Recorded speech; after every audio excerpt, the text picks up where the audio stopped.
Cara sederhana untuk mengetahui apakah ada jepitan saraf di pergelangan tangan kita itu dengan Palm test. Ya, jadi Palm test itu untuk mengetahui apakah ada carpal tunnel syndrome apa tidak. Ketika ada jepitan saraf di sini, ini akan memberikan rasa nyeri, kesemutan atau kebas mati rasa di 3 jari ini, jempol, telunjuk dan jari tengah. Tesnya sederhana, jadi begini. Kemudian diangkat. Ya, jadi punggung tangan ketemu punggung tangan sampai kira-kira sebatas dada. Lalu tahan kira-kira kisaran 1 menit. Kalau orang yang punya jepitan saraf atau carpal tunnel syndrome, umumnya di 3 jari yang saya sebutkan tadi, itu akan mengalami nyeri, kebas, atau mati rasa. Ya, buat teman-teman yang memang terdiagnosis ada carpal tunnel syndrome, itu penyebabnya karena jepitan saraf medianus di sini ya, yang lewatin di sini. Di sini ada jembatannya. Nah, kan di sini ada 2 saraf yang berjalan, yaitu saraf medianus sama saraf ulnar. Biasanya paling sering terjadi di sini karena pergerakan paling banyak tuh simpulnya pada pangkal jempol di sini. Bisa pada saat tidur ketindihan, bisa karena naik motor terus-menerus atau bekerja manual dengan mesin. Itu bisa terjadi dan itu sangat mengganggu.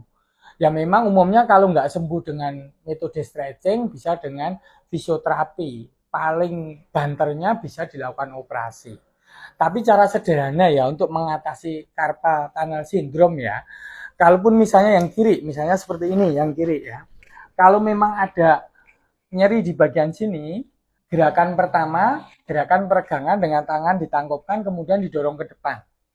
Ya, jempol ikut ya. Ini ditahan kira-kira sampai 10 hitungan.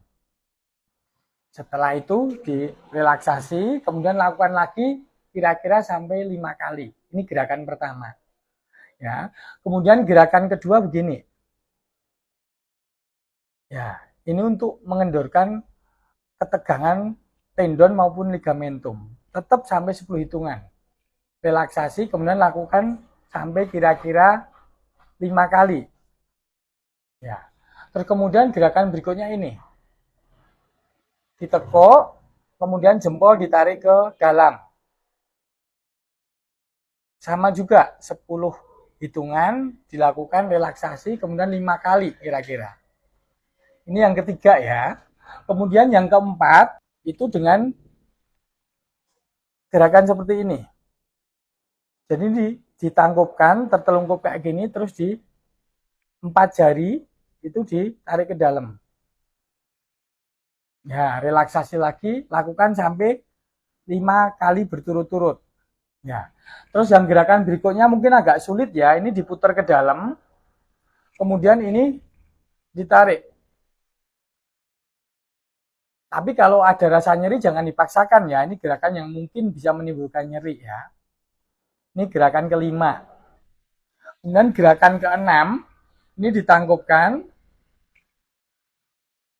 Ya, ini 90 derajat, ujung jari ketemu ujung jari. Berbentuk seperti kipas seperti ini. Ya, ini gerakan keenam. Terus gerakan ketujuh yang terakhir,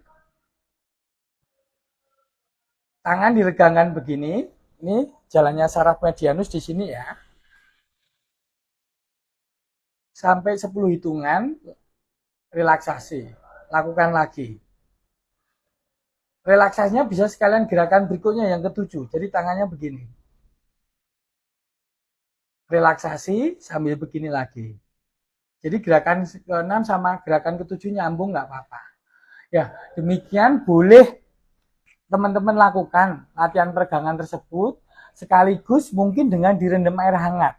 Dengan direndam air hangat diharapkan terjadi relaksasi tegangan ligamentum maupun tendon di terowongan yang menjepit saraf medianus tadi biar bisa kendor. Coba lakukan gerakan sederhana itu, mudah-mudahan bisa membantu ya.